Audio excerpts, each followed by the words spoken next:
एकदम झटपट आणि छान चमचमीत अशी आज आपण फ्लावरची भाजी कशी बनवायची हे बघणार आहोत। ही भाजी आपण सुकी बनवतोय, तर ही भाजी तुम्ही मुलांच्या टिफिनसाठी सुद्धा देऊ शकता। खूप चविष्ट आणि पटकन तयार होते। रेसिपी तुम्ही शेवटपर्यंत जरूर बघा। हाय, मी संजना रेसिपीज मध्ये तुमचं सगळ्यांचं स्वागत करते। चला तर वेळ न घालवता पटकन रेसिपीला सुरुवात करूयात। मी इथं 1 गड्डी फ्लावर घेतलेला आहे। तो व्यवस्थित स्वच्छ निवडून घ्यायचा आहे। याच्यामध्ये बारीक अळ्या असू शकतात, तर व्यवस्थित निवडून घ्या आणि या पद्धतीने बारीक कट करून घ्या।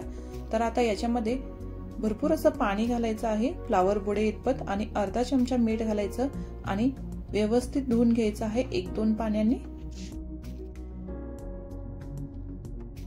आता गॅसवरती एक जाडबुडाची कढई ठेवलेली आहे।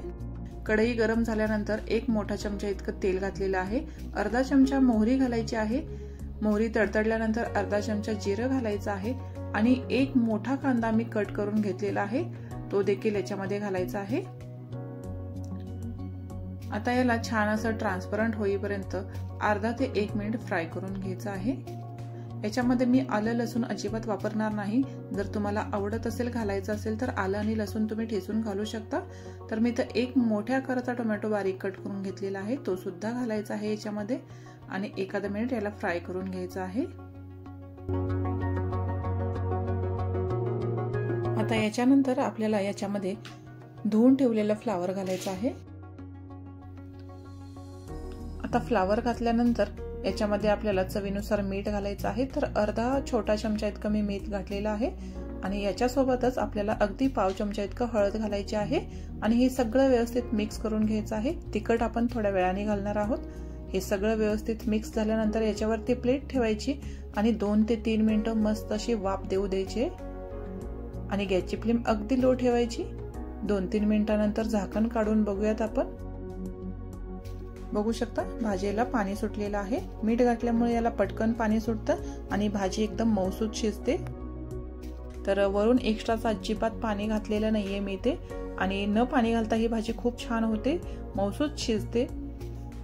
आता याच्यामध्ये आपल्याला आवडीनुसार चवीनुसार तिखट घालायचं आहे। 1 छोटा चमचा इतकं तिखट घातलेलं आहे आणि अगदी चिमटभर हिंग देखील घालायचं आहे। खूप छान टेस्ट येते। हे परत एकदा व्यवस्थित मिक्स करून घेऊयात। तुम्हाला जर धने जिरे पूड काही मसाले घालायचे असेल तर तुम्ही इथं तुमच्या आवडीनुसार ऍड करू शकता।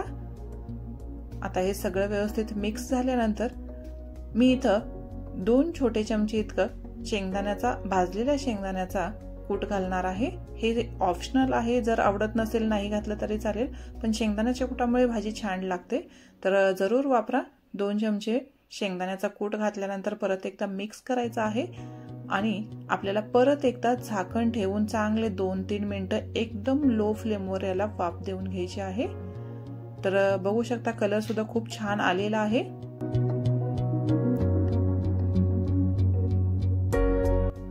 तर आता झाकण ठेवूयात आणि परत एकदा 2-3 मिनिटं छान अशी एकदम लो फ्लेमवरती वाफ देऊन घेऊयात।